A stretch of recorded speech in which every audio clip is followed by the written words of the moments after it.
Olá, estudantes do Estado do Paraná, tudo bem com vocês? Eu, professor Paulo Brito, para essa aula de História, aula de número 100 do pessoal do 8º ano, né? A Fran, a nossa intérprete, auxiliando aqui na aula, seja muito bem-vinda, Fran, para essa aula de História. Pessoal, retomando aí algumas questões que nós já vimos nas aulas anteriores, né? A política expansionista dos Estados Unidos para a América Latina, né? E alguma dessas políticas a gente estudou na aula anterior, como a do Big Stick, do corolário de Roosevelt. Aqui também, para que a gente possa relembrar, né? O Big Stick, o grande porrete, o grande bastão, a intervenção militar dos Estados Unidos quando seus interesses não fossem aceitos.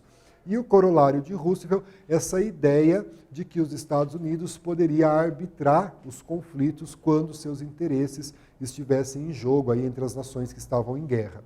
E a intervenção norte-americana na América Central, a gente viu a questão do Canal do Panamá, a construção do Canal do Panamá, os Estados Unidos incentivando a independência do Panamá, né, uma vez que o Panamá pertencia territorialmente à Colômbia, e a Colômbia havia recusado a proposta dos Estados Unidos na construção do Canal do Panamá. Então foram conteúdos que nós vimos aí nas nossas aulas de História. Então aqui, né, na aula de hoje, a gente vai compreender aí esse imperialismo na América Latina, a atuação desse imperialismo na América Latina, analisar a atuação dos Estados Unidos na geopolítica latino-americana, né, esse posicionamento dos Estados Unidos com relação à geopolítica latino-americana e identificar aí essas políticas imperialistas como a gente vem fazendo ao longo das nossas aulas, né? Política do Big Stick, do corolário de Roosevelt, Destino Manifesto. Então, ao longo das nossas aulas, a gente está discutindo essas políticas dos Estados Unidos, né? Para início de conversa, trago essa imagem aqui para vocês, né? Muito provavelmente que vocês conhecem essa imagem, que é a imagem do Tio Sam, né?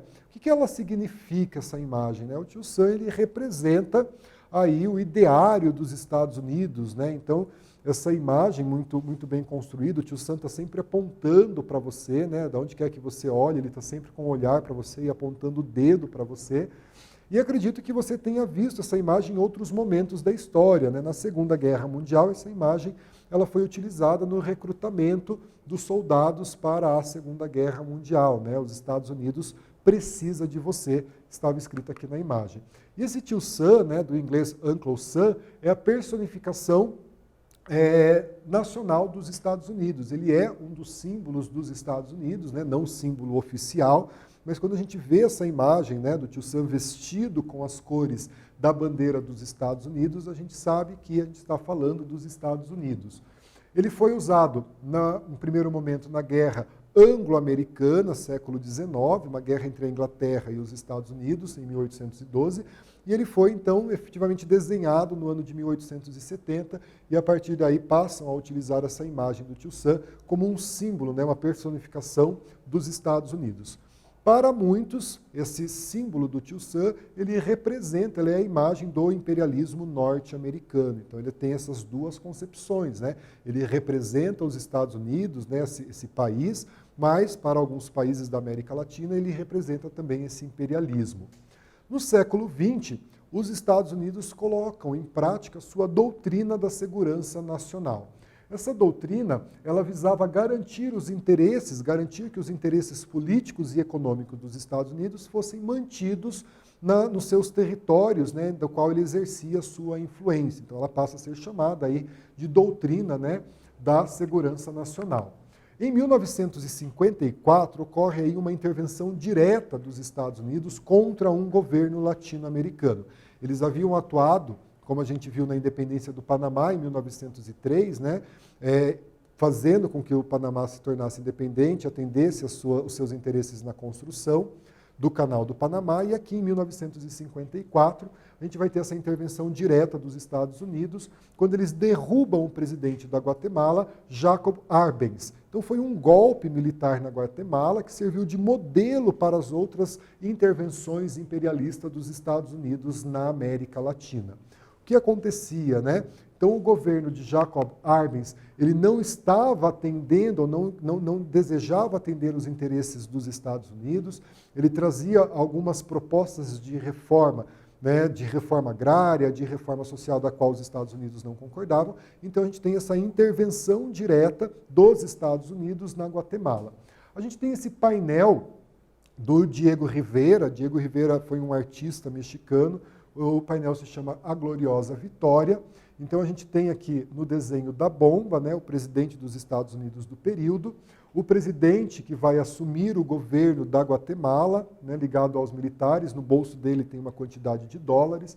Aqui é o secretário dos Estados Unidos, Dulles, que fez essa intervenção, que organizou essa intervenção, e a gente vê aqui, né, eles tirando as riquezas aí da Guatemala e colocando em um navio com a bandeira americana, a população revoltada com essa intervenção, e aqui a gente tem também a Igreja Católica participando desse ato, não se opondo a esse ato de intervenção dos Estados Unidos. Chamo mais uma vez a atenção de vocês do rosto do presidente dos Estados Unidos, desenhado aqui na bomba, né, e o quanto que a população mais pobre sofre com essa intervenção militar. Então, mais uma vez, a arte, né, os murais do Diego Rivera, as pinturas do Diego Rivera, sendo utilizadas aí para retratar esses eventos históricos, né?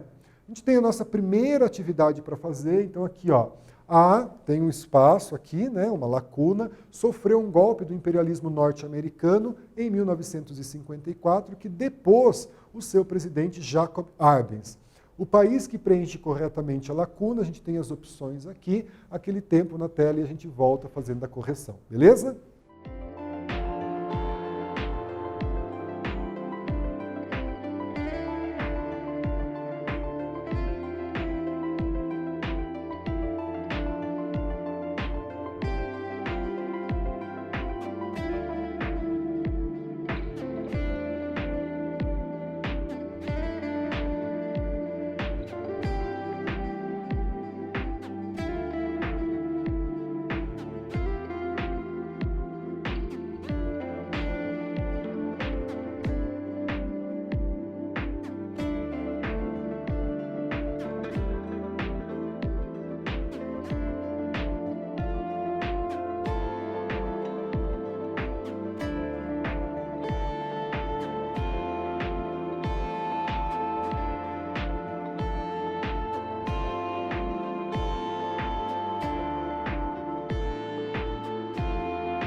Pessoal, tudo bem? Voltamos com a correção e antes da correção, nosso recado de toda a aula, não esqueçam de realizar a atividade obrigatória, cliquem em enviar e assim você garante o registro da sua presença, beleza? Então, qual país, né, que houve essa intervenção direta dos Estados Unidos em 1954, que preenche corretamente a coluna, a resposta correta? A gente viu aí que em 1954 a Guatemala sofre essa intervenção norte-americana de uma forma mais direta, né? Sobre o imperialismo norte-americano, né? Após então esse golpe que depõe o presidente Jacob Arbenz, o governo foi assumido pelo general, pelo coronel Castilho Armas, aquele que a gente viu dentro da pintura do Diego Rivera, que vai atender aos interesses norte-americanos. Então a gente tem ali a política do Big Stick sendo colocada em prática, a gente tem a lei da segurança nacional sendo colocada em prática e essa intervenção dos Estados Unidos quando seus interesses não foram atendidos, né? Logo após a queda do presidente, grupos guerrilheiros contrários a essa mudança no poder se organizaram em todo o país.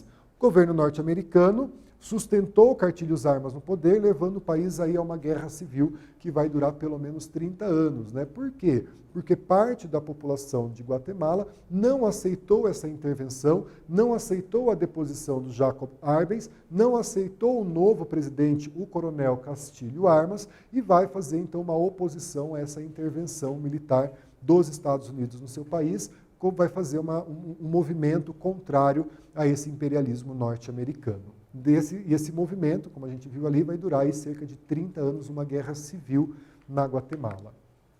Em Cuba, né, pessoal, esse imperialismo em Cuba, então a gente já viu em algumas aulas, Cuba se torna independente em 1898, se torna independente da Espanha. Na sua Constituição de 1902, ela traz uma emenda, chamada Emenda Platt, que permite, né, a intervenção dos Estados Unidos em Cuba e determina que todos os acordos que Cuba vai firmar precisa passar por uma aprovação dos Estados Unidos. Cuba tem uma proximidade territorial muito pequena dos Estados Unidos, né? Cuba está relativamente perto dos Estados Unidos, e essas questões geopolíticas fizeram com que os Estados Unidos intervissem ainda mais nesse processo cubano, né? Cuba é uma ilha, hoje com cerca de 10, 11 milhões de habitantes, mas tem uma posição geopolítica mundial importante nessa questão da navegação, do comércio, né? Então os Estados Unidos passam a interferir na política de Cuba também, né? Apesar de independente, Cuba continua, né, atrelada a uma nova nação, que neste caso é os Estados Unidos. E eu trago aqui novamente a Emenda Platt, que autorizava essa intervenção norte-americana, e a Emenda Platt cedia a base naval de Guantánamo aos Estados Unidos. Então, até hoje, o território da base naval de Guantánamo é um território que está em solo cubano e pertence aos Estados Unidos, né? Pela base naval de Guantánamo, os Estados Unidos pagam uma certa quantia para Cuba, e desde a década de 50, início da década de 60, com a Revolução Cubana, Cuba não aceita esse dinheiro, né? Mensalmente é depositado em uma conta, trazendo esse dado, essa curiosidade, mas o governo cubano, principalmente na época de Fidel Castro, oposição aos Estados Unidos, se recusa a utilizar, são cerca de 4, 5 mil dólares pagos mensalmente a Cuba. Beleza? Gente, trago aqui, né, esse mapa, esse recorte aqui para a gente entender. Então aqui o território de Miami, né, o estado da Flórida aqui nessa região, Nova Orleans aqui, e veja a ilha de Cuba, a proximidade que o território cubano tem com os Estados Unidos, né? Então fica aí cerca de 140 quilômetros o sul dos Estados Unidos, aqui da cidade de Miami, com Cuba. Então todo e qualquer navio, embarcação, quer seja ela de turismo, né, de comércio, que queira navegar por essas regiões, a gente tem importantes portos aqui no sul dos Estados Unidos, precisa ter uma boa relação diplomática com Cuba, porque Cuba domina essa região aqui, né, ela tem o seu poder enquanto país, né, a sua soberania sobre a navegação aqui nessa região. O que fez com que os Estados Unidos, no início do século XX, tivessem um interesse nessa intervenção na ilha de Cuba. Trago um quiz para vocês. Esse quiz ele diz o seguinte para a gente, moçada. A nova Constituição cubana, aprovada em 1902, deu aos Estados Unidos o direito de intervenção na ilha através de uma emenda conhecida como, né? Qual era o nome dessa emenda? Deixo ali as opções de resposta, um tempo na tela e a gente volta para a correção. Aguardo todos vocês.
Pessoal, voltamos aqui com a correção, né? Uma questão bem tranquila. Então, qual era o nome dessa emenda que aparece na Constituição cubana de 1902, que dava aos Estados Unidos esse direito de intervenção nos assuntos de Cuba, né? A emenda Platt, né? Então, essa emenda que permitia essa intervenção. Sobre a base de Guantánamo, né? Guantánamo ou Guantánamo, né? A gente tem aí as duas grafias, ela se localiza ao sul da ilha de Cuba, tem cerca aí de 116 quilômetros quadrados, e ela foi arrendada nessa Constituição de 1902 de forma perpétua. Isso significa que por toda a vida essa região vai pertencer aos Estados Unidos, né? E ali, né, que era uma estação de mineração, foi instalada uma base naval em 23 de fevereiro de 1903, logo após aí a promulgação da Constituição, e como eu disse a vocês, em troca aí de um pagamento de $4.000 por ano, né? Não é nem um pagamento mensal, o que na época era uma quantia considerável de dinheiro, hoje já não tanto, e o governo cubano não aceita esse pagamento, embora os Estados Unidos façam os depósitos anuais, né? É na base naval de Guantánamo, na Bahia, que se encontram os prisioneiros de guerra. Então, os Estados Unidos utilizam essa base naval, aonde então ele manda os seus prisioneiros de guerra, principalmente das guerras do Afeganistão e do Iraque, né? Fidel Castro, enquanto foi presidente de Cuba aí durante quase 50 anos, ele tentou em vão desfazer essa concessão, né, que estava na Constituição cubana, essa concessão perpétua, né? E então, em sinal de protesto, desde então ele não utiliza esse valor do aluguel pago. Ao redor da base, encontra-se um único campo minado ainda existente em todo o Ocidente, evitando aí que as pessoas se aproximem da base de Guantánamo, onde estão esses presos, né, principalmente acusados de terrorismo. Desde janeiro de 2002, a gente teve os atentados de 11 de setembro, né, do World Trade Center, em setembro de 2011, também estão encarcerados nesta base militar, nessa base naval militar de Guantánamo, prisioneiros, muitos afegãos e iraquianos, acusados aí de ligação com o Talibã, né, ou Talibã, e também com a Al-Qaeda, duas organizações terroristas, né? A imprensa não tem acesso a essa base de Guantánamo e aí, em alguns momentos, acaba havendo denúncias, né, de violação dos direitos humanos referente a esses presos que estão na base de Guantánamo. Tranquilo? Trago aqui para vocês um mapa, pessoal, para a gente identificar, né? Então, a base de Guantánamo está aqui ao sul da ilha de Cuba, né? Então, os Estados Unidos está aqui mais nessa região, ali a região de Miami, Flórida, Havana, capital, mais aqui ao norte, e a base de Guantánamo aqui nessa região mais ao sul da ilha de Cuba. Beleza? Gente, mais uma atividade, nossa terceira atividade da aula de hoje. Então, ali, ó, escreva um parágrafo sobre a base, a utilização da base militar de Guantánamo em território cubano, que é administrado pelos Estados Unidos desde o ano de 1902. Tempo na tela e a gente volta fazendo a nossa correção.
Pessoal, voltamos aqui para a nossa correção, né, em que eu peço que vocês escrevam um parágrafo sobre a utilização da base militar de Guantánamo pelos Estados Unidos, base essa localizada em território cubano, né? Atualmente, ela tem sido utilizada, essa base, como prisão de segurança máxima para as pessoas acusadas pelos Estados Unidos de associação a grupos terroristas, né? A falta de acesso dos organismos internacionais à base é motivo de denúncia dessa violação dos direitos humanos das pessoas mantidas presas no local, como o professor disse a vocês, né? Uma atividade bem tranquila para a gente fazer. Gente, então, durante o século XX, vamos para as nossas considerações finais, encaminhando aí para o final da nossa aula. Os Estados Unidos deram continuidade à sua política expansionista, a política essa lá do século XIX, né, quando ele inicia o seu expansionismo na América Latina.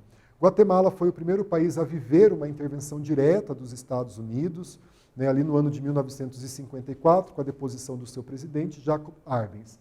Ainda nos dias de hoje, os Estados Unidos administram essa base naval de Guantánamo, em território cubano, utilizando essa base aí como uma prisão de segurança máxima, principalmente para as pessoas acusadas de terrorismo. Na próxima aula, a gente continua, né, aula 101, falando desse imperialismo dos Estados Unidos ao longo do século XX, né, algumas questões que a gente vai discutir sobre esse imperialismo. Agradeço a tua presença nessa aula, agradeço a nossa intérprete Fran, que está aqui com a gente, agradeço essa equipe que trabalha com a gente, permitindo que a Aula Paraná chegue a todos vocês. Gente, muito obrigado, se cuidem, aqui as nossas referências, fiquem bem e até a próxima aula. Tchau, tchau.